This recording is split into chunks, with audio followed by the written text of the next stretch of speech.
Gente querida, gente amiga do canal Paz e Bem, eu sou Carla Pavão. Estamos aqui mais uma vez juntos, juntas e juntos para mais uma conversa, saudando nossos canais parceiros da Associação Brasileira de Pedagogia Espírita, ABPE, Filosofia em Movimento, Canal do Sejus e tantos outros que estão aqui conosco, e a espiritualidade plural desse canal. É com muita alegria que no dia de hoje eu escolho para conversar com vocês mais um capítulo, porque eu acho esse livro essencial. Aliás, você justo está estudando de terça-feira esses capítulos, eu deixei esse livro, eu deixei a coordenação, mas continuo fazendo parte do grupo, então se vocês quiserem ver uma segunda opinião, eu sei que as pessoas progressistas gostam de ver várias opiniões, acessem o site do YouTube do Sejus. Espiritismo, Sociedade e Política. Só que hoje, né, eu vou trazer para vocês o capítulo 5, que é o capítulo da Dora. Então, ela vai falar sobre espiritismo, anarquismo e não violência. Como vocês sabem, a Dora é anarquista, ela tem um tataravô que também é anarquista, de sobrenome Encontre, que ela adotou esse nome por conta disso, desse avô. Então, ela também estudou história, então ela é uma pessoa que tem profundo conhecimento desse posicionamento que ela adotou. E então eu acho que é um tema curioso para nós falarmos, porque eu tenho algumas pessoas de relacionamento, enfim, outras não tão próximas, que de vez em quando me falam, olha, eu queria mesmo um mundo anarquista, né? Mas será que cabe isso no espiritismo? Então, o espiritismo progressista fala, sim, sobre esse tema. Vamos juntos? Juntas e juntos. A Dora, ela não se apresenta aqui no canal dessa forma, mas só para lembrar, ela é jornalista, ela é mestre, doutora e pós-doutora em filosofia da educação pela USP, ela é escritora, coordena a Associação Brasileira de Pedagogia Espírita e a Universidade Livre Pampete, e onde eu sou formada em Pedagogia Espírita, que, aliás, quem puder, esse curso é uma transformação e fala também de espiritualidade plural. Ele não é um curso para espíritas, né? É um curso que passa pela história, que passa pela filosofia, passa pela psicologia, pela neuropsicologia, enfim, é um curso bastante interdisciplinar, acho que eu posso dizer isso, né? Se não me corrijam, e que nos coloca nessa transformação de vida. Gente, desculpa, eu estou olhando aqui porque alguém me mandou uma mensagem aqui, mas é justamente o grupo que eu tenho com a Dora. Ela vai falar assim, uma utopia anarquista. Uma sociedade sem Estado, que vale dizer sem instrumentos de controle e repressão, sem polícia, sem exército, sem cárceres, em que as pessoas se unam, se organizem livremente para trabalhar, criar, conviver, formar famílias, cooperativas em comunidades com uma economia em que ninguém se enriquece, mas todos têm o necessário e trabalham no que gostam, né? Eu, pessoalmente, esse seria um sonho para mim. Eu sonho ainda quando eu ficar mais madura, na melhor idade, como está tão difícil de encontrar um companheiro, um namorado, né? Porque eu não quero mais me casar. Eu sonho em formar uma cooperativa, uma comunidade de mulheres que, inclusive, esse sonho, na verdade, eu herdei da Dora, né? A Dora me sugeriu isso, disse que gostaria de fazer isso, e eu acho que eu gostaria de formar essa comunidade também. Então, nessa sociedade, há escolas livres com projetos de pesquisa, ações práticas, com orientadores amorosos e com crianças, já desde cedo usufruindo da liberdade de escolha e impregnadas de experiências colaborativas e fraternas, inspiradas por ideais generosos e humanitários. Se houver problema na escola, nas comunidades, debates com mediação e civilidade. Se houver alguma infração leve ou grave às regras estabelecidas democraticamente, há um tribunal constituído pela própria comunidade para reparação à parte lesada ou à vítima e à parte responsável pela ofensa ou pelo dano provocado. Nessa sociedade, os hospitais e as escolas são comunitários, nem dão lucro, nem são geridos pelo Estado. As fábricas são cooperativas e não há proprietários de capital e de latifúndios, não há especulações financeiras e talvez nem dinheiro haja.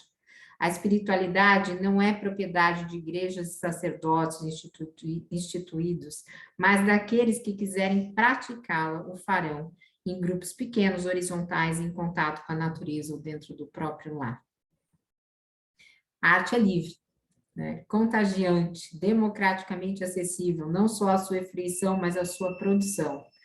Não está amarrado ao consumo, ao marketing, mas à busca de expressão autêntica e profunda do ser humano. Aliás, estive no show do Caetano Veloso, quem quiser deixa aí nos comentários, depois eu posso fazer um paz e bem sobre essa espiritualidade de um show do Caetano Veloso. Esse final de semana foi bastante rico para mim, depois eu fui ver Yamandu, vi um pouco de Escandurra no Festival Blue Jazz Brasil, lá no Vila Lobos, e vi o Hermeto, que eu gosto muito. Então, se vocês quiserem, deixem aí nos comentários que a gente faz bem sobre isso. Gente, não comentário do chat, tá? Porque do chat eu tenho que ver tudo de novo para poder ver o comentário. Então, no comentário do vídeo, mas não do chat, tá bom? Porque confesso que eu não gosto muito de ficar vendo meus vídeos, tá bom? Talvez eu tenha uma questão de imagem. Ela fala, esses são traços de uma utopia anarquista, longínqua, talvez, mas há sinais dela em nossa caótica e adoecida sociedade capitalista.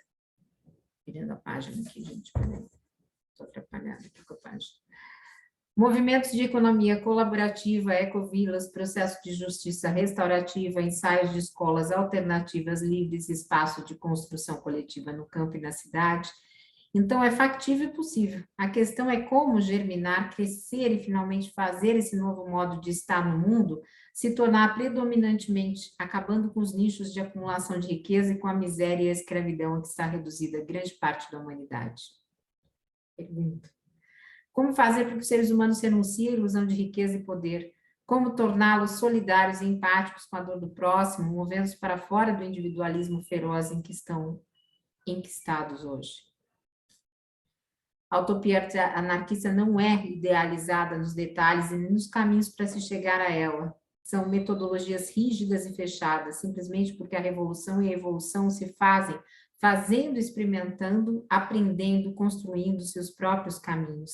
Esses caminhos não violentos, isso é importante, porque não se pode construir a paz pela violência, não se pode atingir uma sociedade melhor com a eliminação daqueles que nós supomos indesejáveis, mas antes pela sua mudança, pela sua conscientização. Mesmo porque os oprimidos e os explorados tornam-se facilmente opressores e exploradores em outra situação. Por isso é preciso erradicar o egoísmo, a ambição, o apego ao poder por caminhos de fraternidade. Esses caminhos são pedagógicos porque se trata de proporcionar às novas gerações vivências educacionais que a façam acreditar na solidariedade e praticá-la. E são pedagógicos, se trata também de ensinar toda a humanidade a ser mais humana. Criatividade, empenho, ativismo, exemplo existencial, amor, tudo isso são ferramentas desse caminho.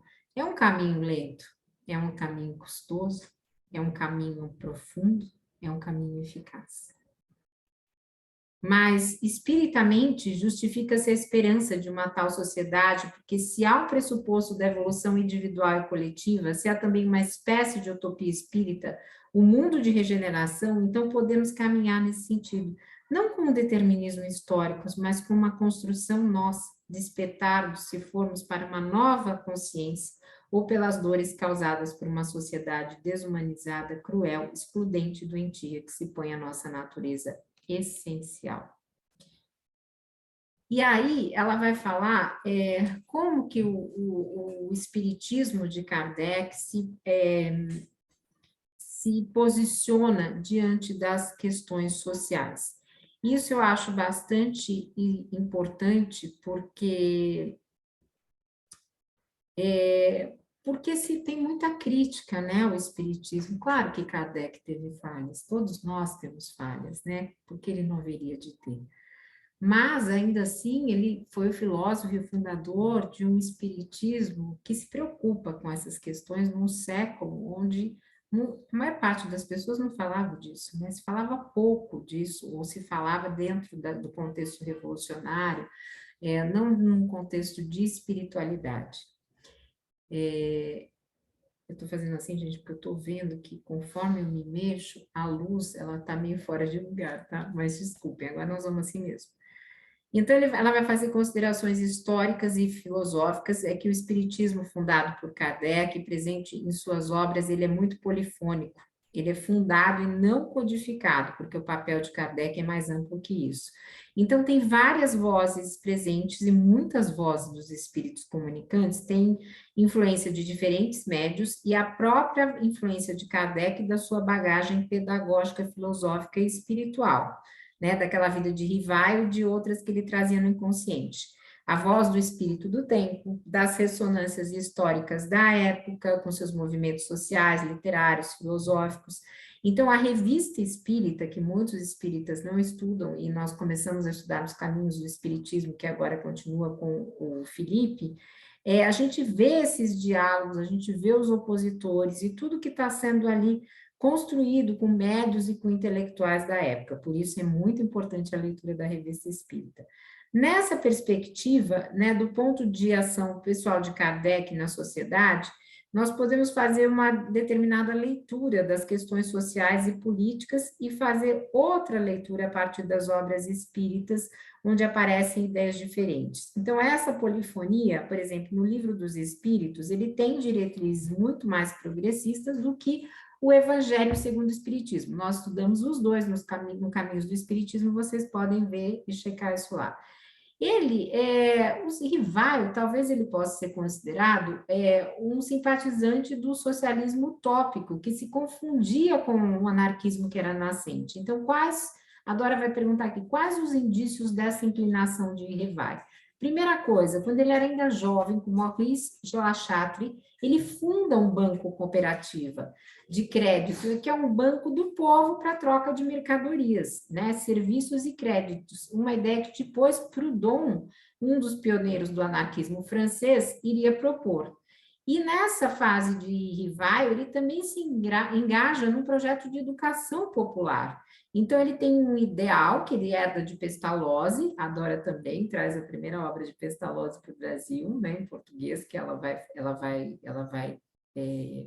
publicar. Com quem perdeu, depois eu mostro o livro, foi a Dora quem fez aqui no Brasil. Então, voltando aqui. Então, ela vai falar que tanto os socialistas utópicos quanto os anarquistas, no século XIX, eles eram adeptos de uma educação como caminho para a transformação da sociedade. E na revista espírita, o próprio Kardec ele vai citar quem? Saint-Simon, Charles Fourier, Jean Renaud, que eram socialistas utópicos, né? E o que não significa necessariamente que ele esposasse dessas ideias, né? Mas no próprio documentário que a Dora foi roteirista, Em Busca de Kardec, de 1920, quando se entrevista Guillaume, não sei como se fala Guilherme em francês, Couchet, e os antropólogos Marion Aubry e François Laplantine, eles se debruçam na história de Kardec e do Espiritismo e definem como um socialismo reencarnacionista. Então, a voz de Kardec sobre as questões sociais e políticas, nós ainda temos que considerar um aspecto psicológico, um aspecto do contexto.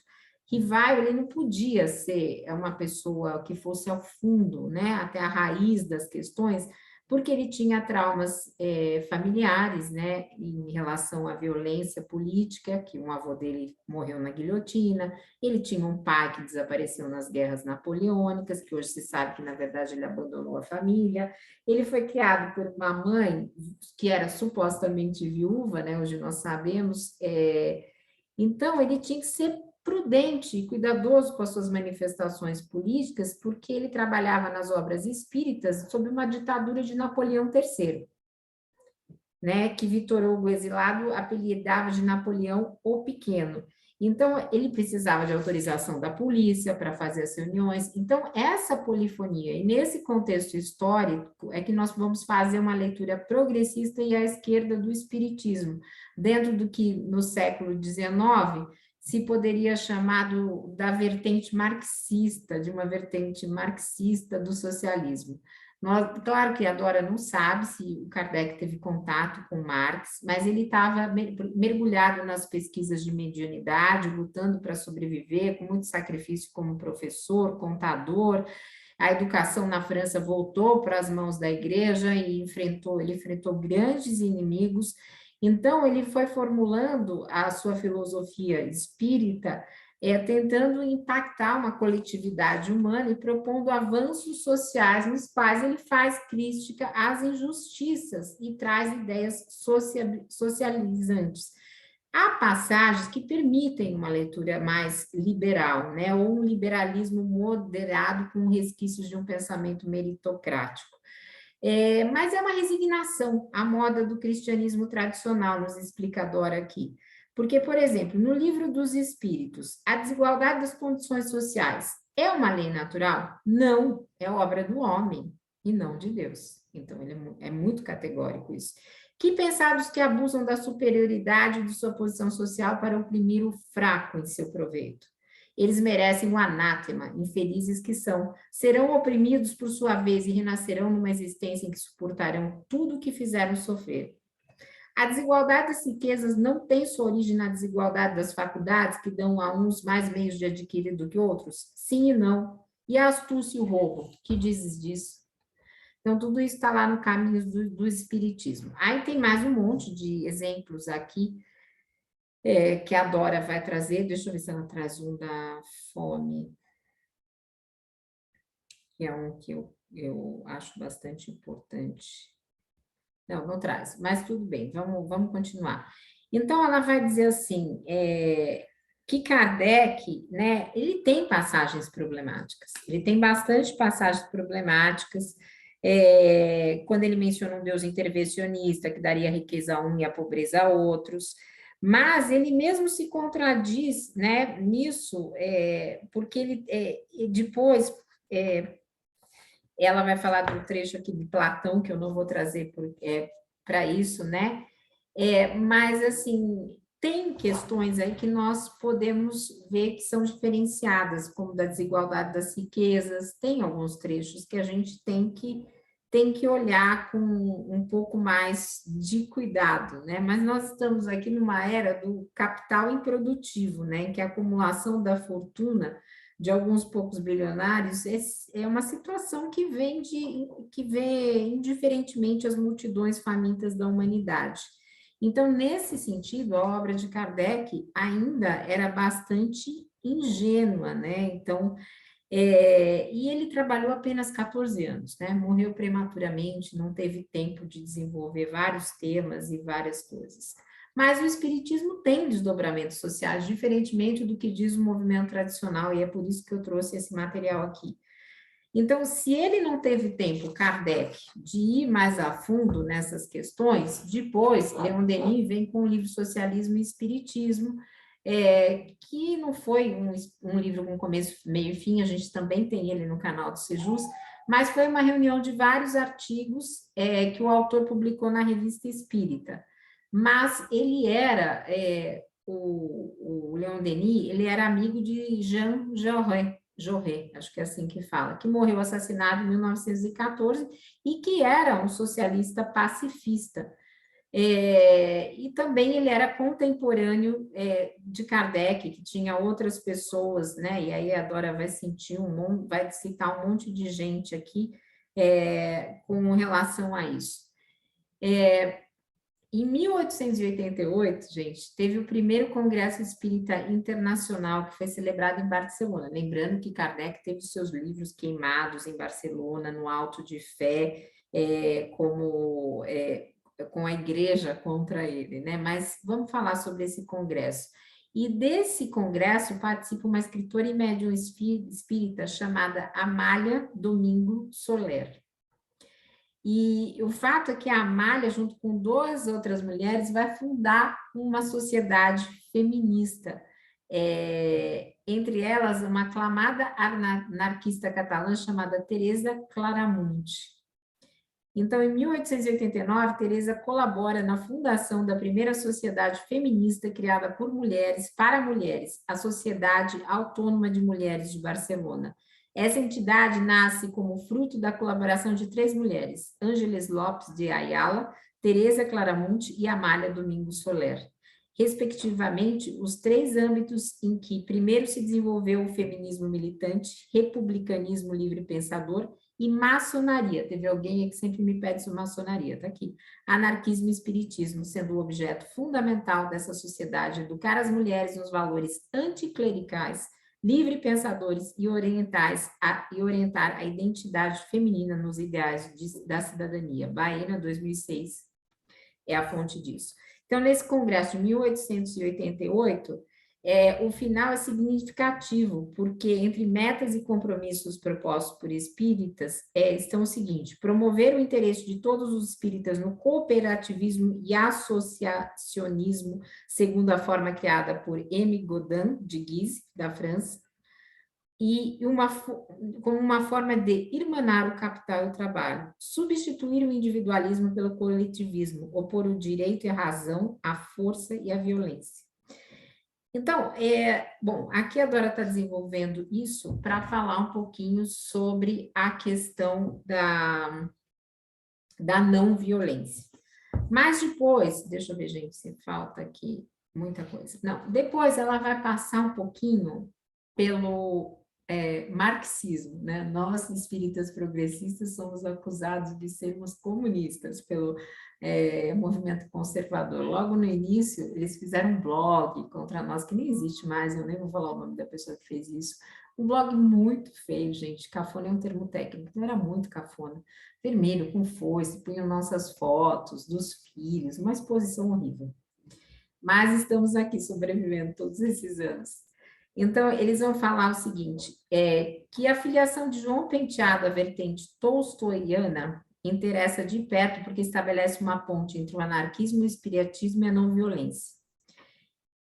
Então, a aguda crítica marxista da estrutura de classe do capitalismo é insuperável na sua precisão. Ela explica, a partir da materialidade das relações de produção, a exploração do homem pelo homem e a organização do trabalho e da sociedade no sistema capitalista, tanto local quanto globalmente. Por isso, é perfeitamente possível, e mesmo desejado, um diálogo entre espiritismo e marxismo, porque se trata de um recorte da realidade que o espiritismo não fez.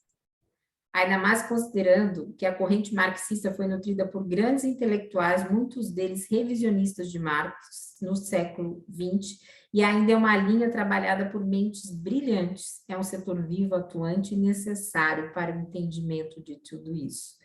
Então, aí ela vai citar que numa série de...